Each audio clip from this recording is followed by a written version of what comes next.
الزمالك تخصص بيراميدز، وبيراميدز تخصص النادي الاهلي، والنادي الاهلي تخصص نادي الزمالك.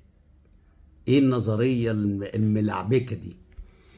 الزمالك حظه عالي على بيراميدز، وبيراميدز حظه عالي على النادي الاهلي، والنادي الاهلي حظه عالي على نادي الزمالك.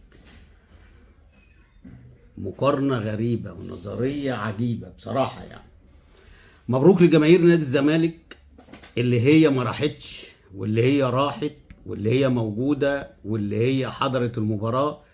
وهنا انا عايز بس اقول حاجه لالتراس نادي الزمالك، اللي هو سبب من اسباب ان الزمالك يبقى متصدر لغايه دلوقتي. انتوا بتدوا فرصه كده للناس ان هم عرفوا ان انتوا مش هتروحوا وتأزروا نادي الزمالك في استاد الدفاع الجوي، فكل ماتش هيتعمل عليه لغط هيودوه لك الدفاع الجوي عشان الجماهير ما تحضرش.